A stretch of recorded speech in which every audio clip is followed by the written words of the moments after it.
मनुष्य में होने वाले सूक्ष्म जीवों के द्वारा जो रोग उत्पन्न होता है, सामान्य रोग, उनके बारे में आज आप लोगों को बताएंगे। ठीक है, तो आइए देखते हैं। मानव रोग है, रोग का कारक है और संचरण का तरीका है, किस तरह फैलता है, माध्यम क्या है और बचाव के उपाय, इन सब के बारे में भी हम लोग जानकारी प्राप्त करेंगे। पहला है मानव रोग, क्षय रोग। क्या है? क्षय रोग। क्षय रोग जो है यह जीवाणु जनित रोग है, जीवाणु से होने वाला रोग है। और यह जो है इसका फैलने का जो तरीका है वह क्या है? वायु है, हवा। हवा के माध्यम से एक दूसरे में यह रोग फैलता है। कौन सा रोग? क्षय रोग। और इसके बचाव के बारे में भी अभी हम जानकारी प्राप्त करेंगे। दूसरा है खसरा। खसरा जो है जीवाणु नहीं, विषाणु से होने वाला रोग है। खसरा किससे होने वाला रोग है? विषाणु से होने वाला रोग है। ठीक है, और इसका भी माध्यम है वायु, हवा के माध्यम से यह एक दूसरे में फैलता है। अब है चेचक, जिसको हम लोग कहते हैं चिकन पॉक्स, जिसको हम लोग क्या कहते हैं? Chicken pox. यह भी जो है विषाणु से होने वाला रोग है। ठीक है, उसके बाद है पोलियो। यह जो है विषाणु से होने वाला रोग है। विषाणु को हम लोग इंग्लिश में वायरस कहते हैं। क्या कहते हैं? वायरस कहते हैं।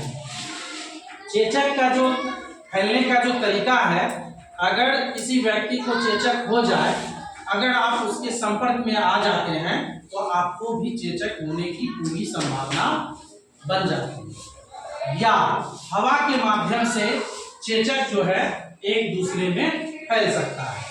ठीक है, इसके बाद पोलियो, यह जो है वायु से होता है और गंदा जल पीने से होता है। ठीक है, अब इसका जो है रोकथाम का उपाय क्या है कि अगर क्षय रोग, खसरा, चेचक और पोलियो किसी को हो जाए तो हम उससे कैसे बचेंगे?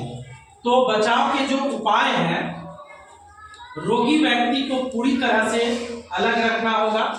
जो रोगी व्यक्ति होगा उसको पूरी तरह से अलग रखना होगा।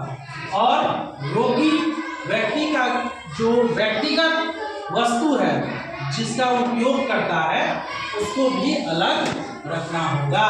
और उचित समय पर टीकाकरण भी करवाना होगा। जैसे खाना खाने का जो बर्तन होगा उसको अलग रखा जाएगा। हाँ, उसके लिए एक अलग कमरा स्पेशल होगा जिसमें रोगी व्यक्ति को रखा जाएगा। ठीक है, उम्मीद करते हैं कि समझ में आ गया होगा। अब है हैजा। हैजा जो है जीवाणु के द्वारा होने वाला रोग है। किसके द्वारा होता है हैजा रोग? जीवाणु के द्वारा होने वाला रोग है। किसके द्वारा? जीवाणु के द्वारा। और टाइफाइड, यह भी जीवाणु के द्वारा होने वाला रोग है।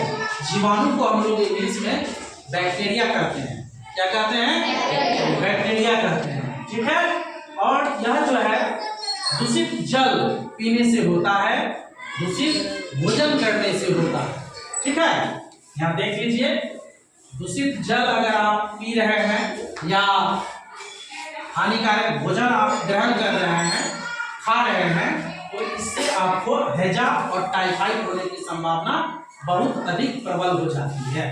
और इसके बचाव के लिए जो है व्यक्तिगत सुरक्षा का होना जरूरी है, स्वच्छता का होना जरूरी है, अच्छी आदतों को अपनाना जरूरी है और भली भांति पके हुए भोजन करना भी जरूरी है।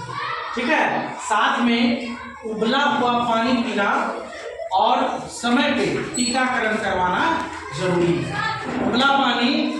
उबला पानी का अर्थ है कि कुसुम किया हुआ पानी, गर्म पानी अगर आप सेवन कीजिएगा तो इस बीमारी से बच सकते हैं, हैजा और टाइफाइड से।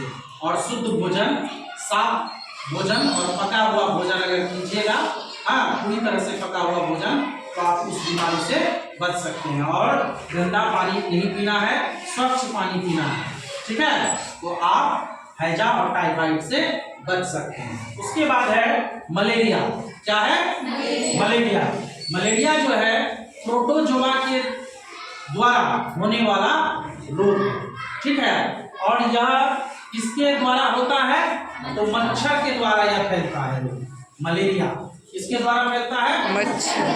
मच्छर के द्वारा फैलने वाला रोग है।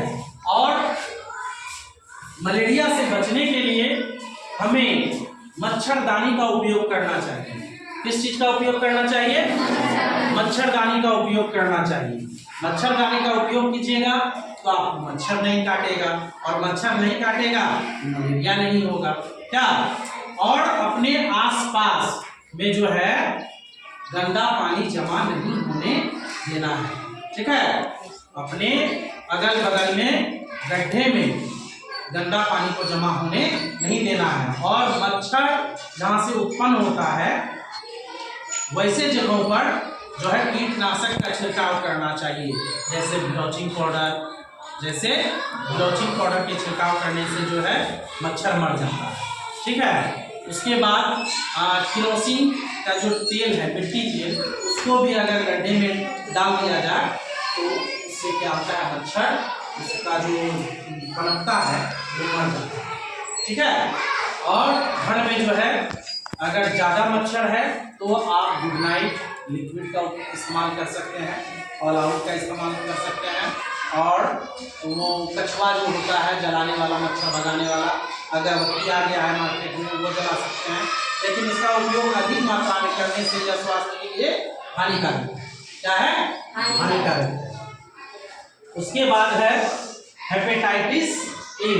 हेपेटाइटिस ए जो है यह वायरस के द्वारा फैलने वाला रोग है, यानी विषाणु के द्वारा फैलने वाला रोग है, जो जल से ही होता है। दूषित जल से यह बीमारी फैलता है, हेपेटाइटिस ए।